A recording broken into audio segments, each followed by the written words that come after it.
Il y a plusieurs mois, je vous ai parlé de cette femme russe qui avait épousé il y a 25-30 ans un éleveur de chez nous et dont le fils, tout timide, arrivé à 5 ans, ne parlait pas notre langue. Donc ce garçon, qui s'appelle Vladimir, a suivi une scolarité normale, enfin plus que normale, puisque son expression en français est largement supérieure à celle des locaux.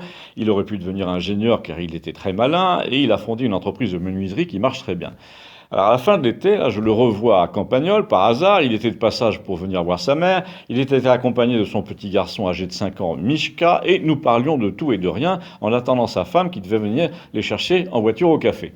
Il était sans arrêt en train de manipuler sa tablette, là, pendant que nous parlions, et à un moment, il a parlé aussi au téléphone avec un type de son atelier, situé près de Rodez, et tout en écrivant des choses sur la tablette à toute allure, avec un crayon magnétique, il a demandé à son correspondant, passe-le-moi, et là, à toute allure, il a démarré une conversation en russe, visiblement à propos d'une jonction de poutres pour une charpente dont il avait le dessin sous les yeux, mais une charpente énorme, professionnelle, car il travaillait dans les grands chantiers.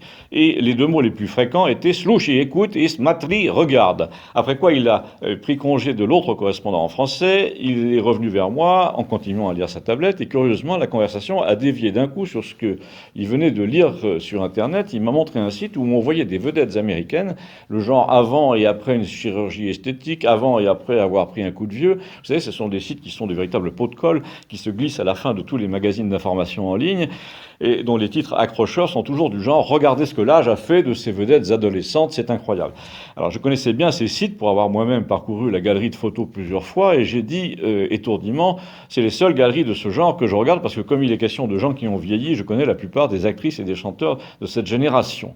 Enfin je croyais au début les connaître mais je me suis aperçu que finalement non car la plupart des gens dont il est question, leur nom m'est totalement inconnu désormais, je dois être vraiment vieux me suis-je dit.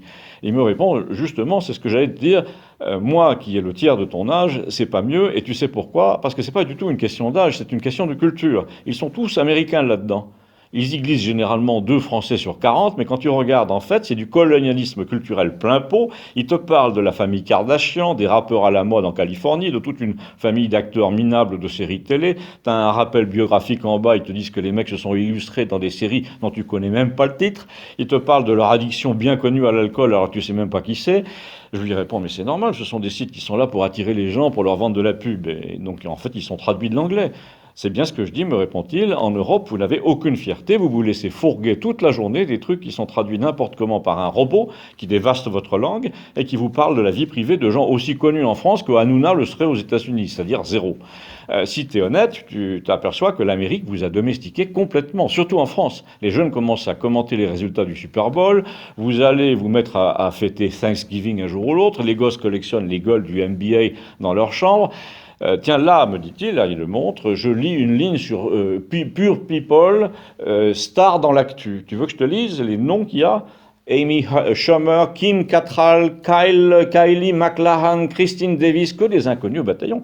Et pendant ce temps-là, à Moscou, en Italie, en Allemagne, partout, il y a des gens tout aussi célèbres dans leur pays, dont vos magazines à la con, là, disent jamais rien. C'est parce que vous êtes devenus des toutous de l'Amérique. Il suffit de voir la gueule que vous faites quand on parle de Poutine. Alors là, je lui dis, ah, voilà le grand nom lâché.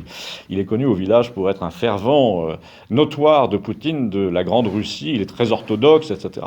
Et il me répond, mais un jour ou l'autre, vous supplierez Poutine de vous aider. On parie. Quand les troupes débarqueront, leur ai-je dit, tu plaideras ma cause. Hein. Et là, il conclut, c'est pas la peine, tu es déjà fiché comme pro-russe. J'ai vu le listing, je fais partie d'une association de vigilance. Et là, malheureusement pour moi, là, sa femme est arrivée, on a changé de sujet, mais je lui dis, il faudra quand même qu'on en reparle. En attendant, je ne saurais trop vous recommander de vérifier si vous n'êtes pas fiché, vous aussi, comme pro-russe. Ça m'a troublé quand même. Ou je ne sais pas encore, mais vous pensez bien, je vais me renseigner. Restez à l'écoute sur Campagnol TVL.